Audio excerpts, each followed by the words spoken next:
नमस्कार साथियों, स्वागत है आप सभी एस्पिरेंट्स का इस आइकॉनिक एस्पिरेंट्स पे। साथियों, सबसे पहले तो आप सभी लोग बताइए कि आप सभी का आज का पेपर कैसा गया। आप लोग का पेपर आज का कैसा रहा, ये आप लोग ज़रूर बताएं। साथी, अगर हम बात कर ले पेपर की, तो थोड़ा सा पेपर टफ था। ठीक है, हम लगातार आपको पहले भी बोलते थे, हमेशा बोलते थे कि देखिए इधर उधर के बातों में मत रहिए, फंस रहे हैं आप लोग। और आज आप लोग खुद से देख चुके होंगे कि आज का जो पेपर था वो कितना टफ था। खास करके अगर हम बात कर लें तो साइंस का जो आपका क्वेश्चन था वो बहुत ज़्यादा वेटेज था, इसमें नो डाउट है।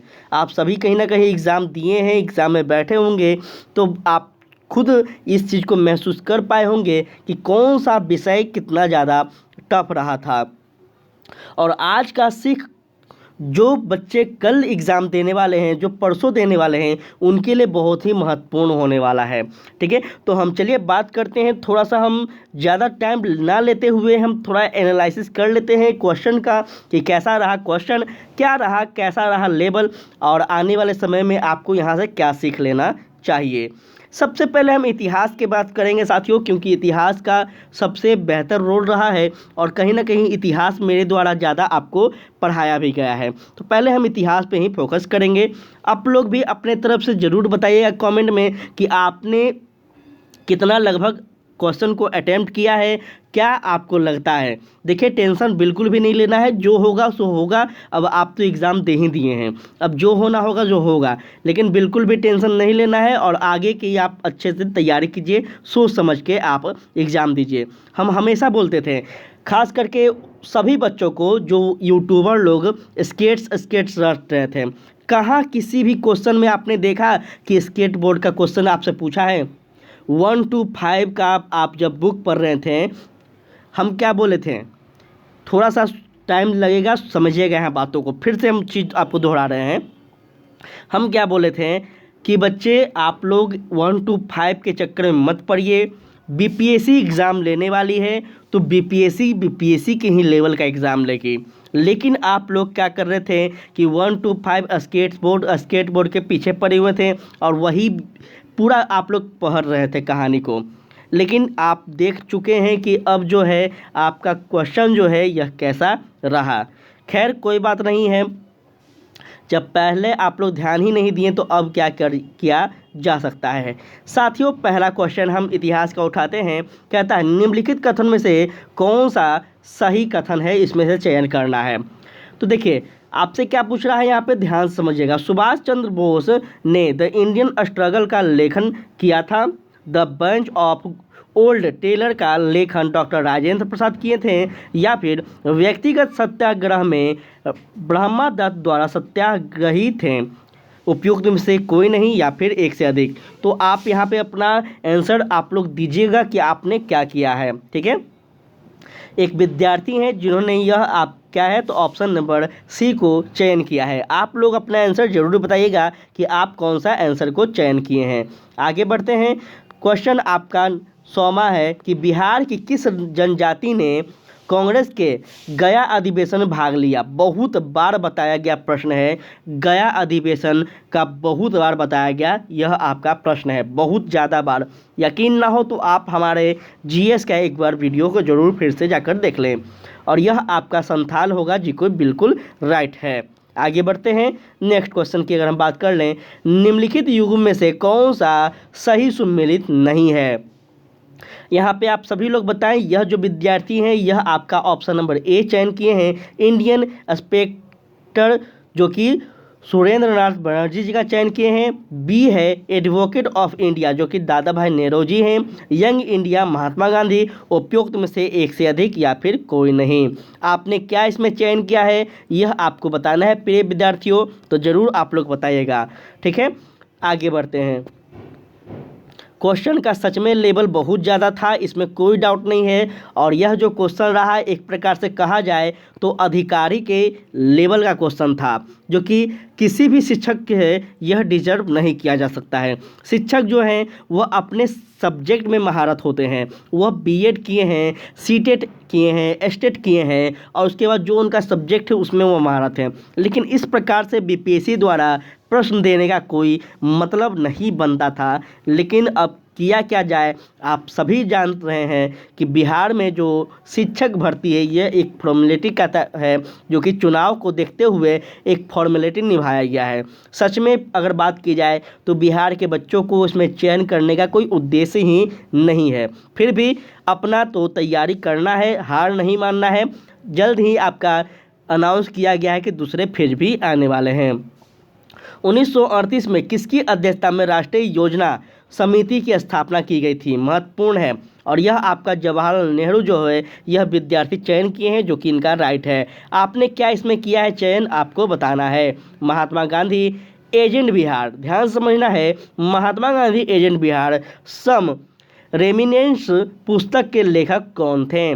तो यह आपका, अगर आपने ऑप्शन नंबर बी चयन किया है तो बिल्कुल आप सही हैं, नहीं तो आप गलती कर दिए हैं। किस आंदोलन के प्रभाव में आकर बिहार के लोगों ने चौकीदारी कर लेने से इनकार कर दिया? ध्यान सुनिएगा, देने से इनकार कर दिया। और एक बार नहीं बल्कि 1000 बार हम आपको जब जीएस पढ़ाए हैं, हिस्ट्री पढ़ाए हैं, वहाँ बताए हैं कि जब असहयोग आंदोलन चलाए जा रहे थे उसी समय बिहार में क्या होता है। तो साथियों याद रखना है, चौकीदारी कर को समाप्त कर के इसके विरोध में क्या किया जाता है, तो बिहार में भी आंदोलन किए जाते हैं। ठीक है, तो उम्मीद करते हैं कि आप इसको सही किए होंगे। आगे बढ़ते हैं, देखिए नेक्स्ट क्वेश्चन कहता है क्या? एजेंट मेडिसन की पुस्तक the world economy historical statistics के अनुसार प्राचीन काल में भारत का विश्व जीडीपी, ध्यान समझना है, में कितने प्रतिशत रहा है? आप याद कीजिए, जब आपको हम एक क्वेश्चन पढ़ाए थे वहाँ पे दादा भाई नेहरूजी के द्वारा क्या किया जाता है, तो पहला पीसीआई पर कैपिटा इनकम के बारे में बताया जाता है। वहाँ पे हम आपको क्या बताए थे कि दादा भाई नेहरूजी के द्वारा 20 रुपया प्रति व्यक्ति आय बताया गया था। ठीक है, वहाँ से भी आप अगर इंडिकेट कर पाते हैं, शायद आपको यह क्वेश्चन नहीं पता होता, फिर भी अगर आपको वहाँ से याद होता तो आप बिल्कुल ये जीडीपी वाले प्रश्न को सही करके जाते हैं।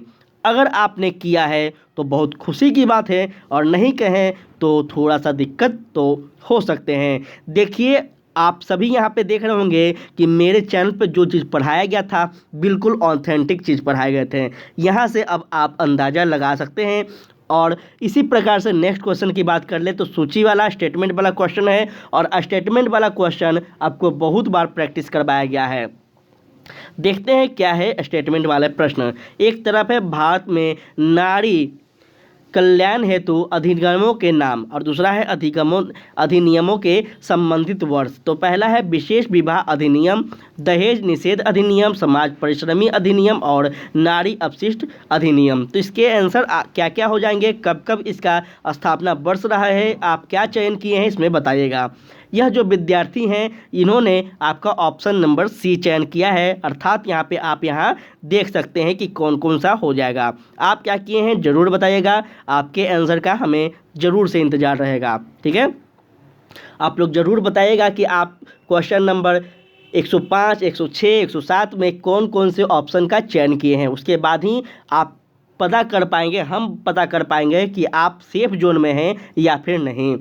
निम्नलिखित में से कौन सा बुनियादी मूल्य सभी नेताओं द्वारा भारत के संविधान पर विचार विमर्श हेतु संविधान निर्मात्री सभा के मिलने के बहुत ही स्वीकार कर लिया गया था? ध्यान से समझना है, यह बहुत बार पढ़ाया गया क्वेश्चन है। आपको याद होना चाहिए कि सबसे पहले संविधान सभा के द्वारा निर्मात्री सभा के द्वारा क्या अधिकार मिले थे, तो सार्वभौमिक वैश्य मत अधिकार मिले थे। ठीक है, सार्वभौमिक वैश्य मताधिकार जो है यह सबसे पहले दिए गए थे। ठीक है, और याद रखिएगा इस सार्वभौमिक का मतलब क्या होता है, जो व्यक्ति अपनी जो आयु सीमा है, जो नाबालिग है, ठीक है, वह बालिग हो गया है, तो वो क्या कर सकता है, वैश्यमती अधिकार अर्थात वह वोट देने का अधिकार प्राप्त कर सकता है। यह पहले 21 वर्ष था, जो कि बाद में इसका संविधान में संशोधन करके क्या किया, तो 18 वर्ष कर दिया गया है। तो इसको आप अगर चयन किए हैं तो 100% सही हैं।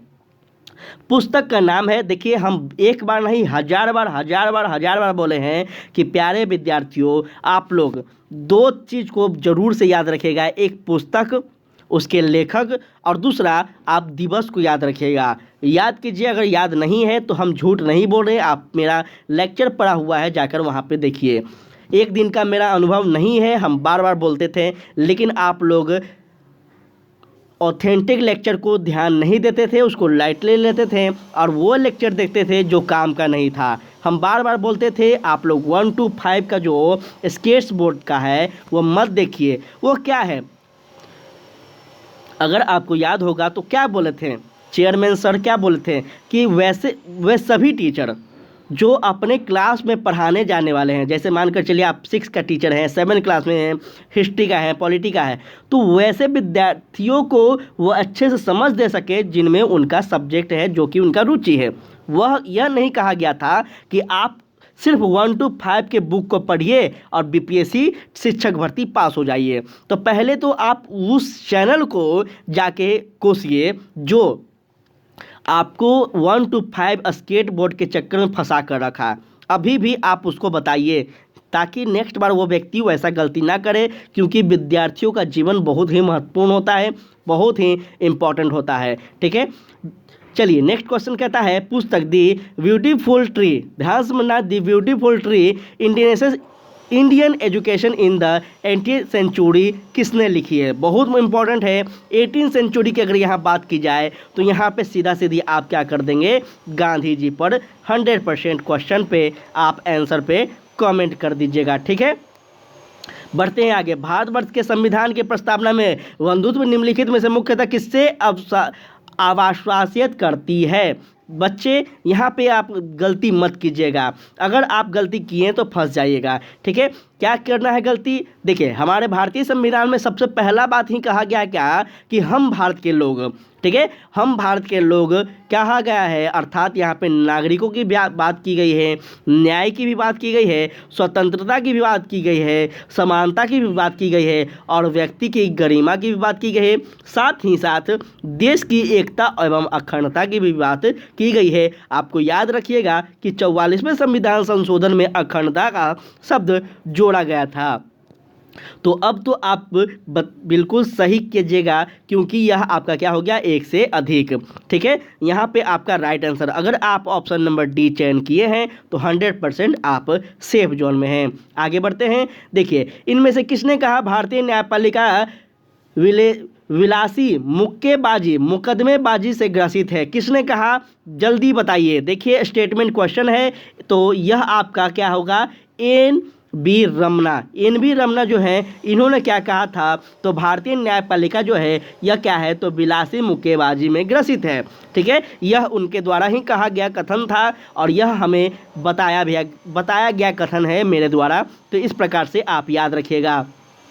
सूची फिर से आ गया है, तो देखिए एक तरफ क्या है, तो नारों के नाम है और संबंधित राजनीतिक एवं राजनेताएं हैं। देखिए कई बार हम आपको बताए हैं नारा जो है हमारे भारतीय स्वतंत्रता संग्राम के जितने भी महत्वपूर्ण नेतागण रहे हैं उन सभी का नारा हम आपको कई बार बताए हैं। इसमें गरीबी हटाओ, लोकतंत्र बचाओ, जोतने वालों को भूमि, और क्या है, तो तेलुगुओं से स्वाभिमान की रक्षा जो है यह किसके द्वारा कहा गया है, जल्दी आप लोग बताइएगा। इसमें हम बात कर ले तो ऑप्शन सी इसका राइट आंसर होगा। ठीक है, ऑप्शन सी इसका बिल्कुल राइट आंसर होगा। तो इस प्रकार से आप लोग देख लेंगे। आगे चलिए देख लेते हैं, कुछ और क्वेश्चन है। निम्नलिखित में से कौन सा रूसी क्रांति तथा यूएसआर के प्रभाव के तहत निर्मित हुआ था।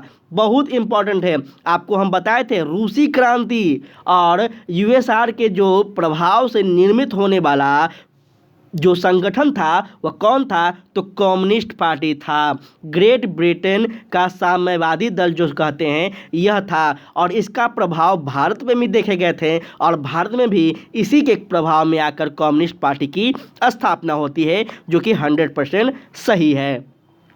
किसने कहा अपनी राष्ट्रीय पहचान की उपेक्षा भारत की समस्याओं का मूलभूत कारण है। चलिए जल्दी बताइए। तो यहाँ पे है आपका माधव सदाशिव गोलवलकर या फिर आपका दीनदयाल उपाध्याय है, केशव बल्लवी राम हेडगेवार है, उपयुक्त में से कोई नहीं या फिर 1 से अधिक। आप लोग जरूर बताइएगा कि 113 नंबर जो क्वेश्चन है इसका सही आंसर आप क्या किए हैं।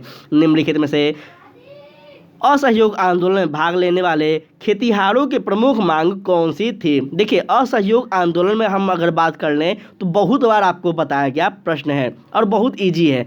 तो यहाँ पे जो खेतिहारों की प्रमुख मांग रही है वो क्या रही है? तो वन क्षेत्र में अपने पशुओं को चारों ईंधन के लिए क्या करना है? तो लकड़ी और फल इकट्ठा करने हेतु खेतिहारों को प्रवेश द्वार खोलना चाहिए, यह इनका मांग था। ठीक है, और क्या था? तो और ये था इनका स्वराज में कमी भी था बिल्कुल, और बेगार का उन्मूलन करना। तो इसी का कारण क्या चलाए गए थे? तो साथियों असहयोग आंदोलन चलाए गए थे। तो इस प्रकार से आपका राइट आंसर डी हो गया। आगे बढ़ते हैं। तो निम्नलिखित आंदोलनों में किसका सरदार वल्लभ भाई पटेल द्वारा नेतृत्व किया गया था और वह सफल रहा था? तो साथियों यह आपको कौन नहीं जानता होगा कि बारडोली सत्याग्रह जो है यह क्या रहा है? तो सरदार पटेल जी का यह नेतृत्व करता बड़ा आंदोलन रहा है जो कि गुजरात में हुआ था। और मेरे द्वारा यह भी आपको बताया गया है, याद कीजिएगा, कि बारडोली सत्याग्रह में ही यहाँ की महिलाओं के द्वारा पटेल जी को क्या किया गया था? तो सरदार की उपाधि दी गई थी। तो दिक्कत कहाँ है? हम अगर जो जितना पढ़ाए हैं, अगर सच में ईमानदारी से आप लोग एक जगह रहकर एक चैनल पर कॉन्सेंट्रेट बनाकर पढ़ लेते हैं तो यकीन मानिए अभी आपका जो मुंह लटका हुआ है यह मुंह लटका हुआ नहीं रहता। थोड़ा सा आपको बुरा लग रहा होगा, कड़वा लग रहा होगा, लेकिन यह 100% सही है प्यारे विद्यार्थियों। लेकिन आप लोग किए क्या? इधर उधर भटक गए। हम बार बार बोलते रहें, चिल्लाते रहें, लेकिन आप लोग इधर उधर भटकते रहें, यही गलती है। ठीक है, भारत और वर्ष 1929 में प्रारंभ महामंदी के संदर्भ में निम्नलिखित में से कौन सा कथन सही रहा है? जब 1929 में महामंदी हुआ था तो उसमें क्या हुआ था? याद कीजिएगा, क्या हुआ था? क्या वहाँ पे मंदी का भारत का प्रभाव संकेत रहा जो कि 20वीं सदी के प्रारंभ में विश्व अर्थव्यवस्था में ऐसी एकीकृत हो गई थी। मंदी ने भारत व्यापार को प्रतिकूल रूप से प्रभावित किया। मंदी ने भारतीय खेतिहारों और किसानों आयात का एवं निर्यात के प्रतिकूल से प्रभावित किया, या फिर एक से अधिक या फिर कोई नहीं। तो याद रखिएगा जो यह मंदी हुई थी इसमें एक से अधिक कारण रहे हैं, जिसमें सबसे अधिक अगर हम बात कर ले तो भारतीय जो निम्न तबके लोग थे, जिसमें हम खेतिहारों की बात कर ले, किसान की बात कर लें, ठीक है, ये सभी को प्रभावित किया गया था, इसमें कोई डाउट नहीं है। और भारतीय जो व्यापार थी इस पर भी थोड़ा सा प्रभाव पड़ा था। तो इस प्रकार से आपको डी नंबर 100% सही होंगे। अंतिम प्रश्न है जो कि आप यहाँ देख सकते हैं। इसमें अगर हम बात कर ले क्या है, तो सामाजिक तथा शैक्षणिक रूप से पिछड़े वर्गों के आरक्षण हेतु भारत सरकार ने 13 अगस्त वर्ष 1990 के आदेश की वैधता निम्नलिखित में से किस वर्ष निर्गत की थी? तो प्रिय विद्यार्थियों याद रखना है, यह आपको कई बार बताया गया है। जब हम आपको भारतीय संविधान पढ़ाए थे तो भारतीय संविधान में हम यह आपको भी बताए थे कि जो निम्न तबके लोग हैं, खास करके एससी और एसटी के लिए, ठीक है, तो इनके लिए एक आरक्षण का प्रावधान किया गया है। तो यह आरक्षण का प्रावधान जो भारत सरकार है यह कब लागू की थी, कब इसको लाया गया था, ये हम आपको बताए थे। ठीक है, तो उम्मीद करते हैं कि आपको ये भी चीज़ याद होगा। ठीक है, इस प्रकार से आपको याद रखना है। तो यही था आपका कुछ जीएस का प्रश्न। अगर हम बात कर ले साइंस और करेंट अफेयर की, तो इसका भी आप देख सकते हैं कि साइंस और करेंट अफेयर का भी क्वेश्चन जो रहा है बहुत ही टफ रहा है। इसमें नो डाउट है कि बहुत ज़्यादा टफ रहा है। देखिए, हम यहाँ पे ज़्यादा डिस्कस तो कर नहीं पा रहे हैं अभी, क्योंकि अब कोई फ़ायदा नहीं है। ठीक है, इसलिए अब जब समय ही निकल गया तो आप करना क्या है, मेरा प्रथम उद्देश्य यह वीडियो या लेक्चर बनाने का यही था कि चीज़ों को समझा करें। अगर नेक्स्ट बार अगर मानकर चले, भगवान करे कि आपका सिलेक्शन इस बार हो जाए, क्योंकि इस बार सिलेक्शन का चांसेस इतना ज़्यादा है कि मत पूछिए। पहला नंबर आपका नेगेटिव मार्किंग हट गया, बहुत खुशी की बात है, लेकिन यहाँ खुश नहीं होना है, क्योंकि जितना नेगेटिव मार्किंग हटा है, जितना आप तैयारी किए हैं उतना आपके बगल वाला भी किया होगा। तो 100% है कि जब नेगेटिव मार्किंग हट गया तो सब 120 रंग के आएगा, और जब 120 में 120 रंगेगा तो 100% प्यार दर्द क्या होगा, तो कटअप हाई जाएगा। तो यहाँ पे थोड़ा सा नेगेटिव मार्किंग जो हट गया था इसको लेकर हम खुश नहीं थे। शायद आप लोग खुश होंगे, बहुत सारे टीचर को हम देखे थे पूरा नेगेटिव मार्किंग हट गया, का लेक्चर पे लेक्चर ले रहे हैं, लेकिन यहाँ खुश नहीं थे, क्योंकि अगर सोचा जाए तो यहाँ पे और कंपटीशन बढ़ा दिया गया है। ठीक है, और क्या हो गया था, तो और यहाँ पे हो गया वही कि निगेटिव मार्किंग तो हट गया। दूसरा नंबर क्या हो गया यहाँ पे, दूसरा नंबर हो गया कि जो विद्यार्थी पहले से तैयारी कर रहे हैं या फिर किसी भी तरह का, वहाँ पे आपका कंपटीशन ज़्यादा बढ़ गया है। ठीक है, जैसे कि कोई बड़े बड़े टीचर का क्लास लिए हुए थे, बैच लिए हुए थे, या फिर अच्छे से तैयारी कर रहे थे, उनसे थोड़ा सा आपको कंपटीशन बढ़ा हुआ था। तो यहाँ पे हम यही कहेंगे कि अगर नेक्स्ट बार आपको मौका मिले तो अच्छे से तैयारी कीजिएगा। ठीक है, इधर उधर मत भटकिएगा, आपसे विनती है। हम लोग बहुत साल से देख चुके हैं ये सब चीज़। यूट्यूब क्या है, यूट्यूब अच्छे लोगों के लिए ज्ञान का एक केंद्र है, लेकिन बुरे लोगों के लिए यह भटकाने वाला केंद्र है। ठीक है, तो यहाँ पर थोड़ा सा आप लोग पेशेंस बनाए रखिए और चीज़ों को अच्छे से समझिए। जो आपको पढ़ा रहा है, बता रहा है ईमानदारी पूर्वक, उस पर आप भरोसा करना सीखिए। यही सब कुछ आज का क्लास था। उम्मीद करते हैं कि आपको अच्छा लगा होगा, और कितना आप लोग का आंसर आ रहा है, कितना आप लोग का सही हो रहा है क्वेश्चन, आप लोग ज़रूर बताइएगा प्यारे विद्यार्थियों। हमें भी बहुत उम्मीद है कि आइकॉनिक एस्पिरेंट्स के सभी विद्यार्थी का चयन हो, यही हमारा उम्मीद है। तो इस प्रकार से आप ज़रूर बताइएगा। और देख सकते हैं यहाँ पे साइंस का जो क्वेश्चन है यह भी कितना लेवल का है। क्या आप बताइए, यहाँ पे निम्नलिखित में से क्या पूछ रहा है आपसे कि पीएच मान जो है 7 से अधिक है। तो पीएच मान हम आपको कई बार बताए थे, जो 7 से सबसे अधिक पीएच मान है या 7 से कम जो पीएच मान है, कई बार बताए हैं। आप जाकर एक बार देखिए तो सही, आप जाकर देखिए, क्या नहीं बताए हैं। तो इस तरह से थोड़ा सा हम आपको यही चीज़ बताने वाले आए थे कि जो गलती हुआ उसको नहीं दोहराना है। और सबसे बड़ी बात, सबसे खुशी की बात कि हिंदी को अब हल्के में मत लीजिएगा। ठीक है, आज से अगर आप कुछ सीखे हैं तो प्लीज़ अभी भी वक्त है। आप इंग्लिश नहीं तैयार हैं, छोड़ दीजिएगा इसको। लेकिन विद्यार्थियों, हिंदी पे कमांड बनाइए। अभी 24 घंटा का टाइम है आपको। हिंदी में वही पढ़िए जो बार बार हर एग्जाम में पूछते हैं, जैसे सर्वनाम हो गया, संधि हो गया, समास हो गया, ये सब कुछ गिना चुना चीज़ पढ़िए और वहाँ से आपका अटब बनाइए। ठीक है, स्मार्ट स्टडी करना सीखिए। और आज के लिए यहीं, कल हम देखते हैं क्वेश्चन कैसा रहता है, तो फिर कल भी आपसे डिस्कस करेंगे। ज़रूर आप लोग जुड़ा कीजिए और आगे की तैयारी के लिए आप अपने भाई, अपने मित्र, अपने साथी पे भरोसा कीजिए, यहाँ पे बने रहिए। ठीक है, आज के लिए इतना ही। जय हिंद, जय भारत।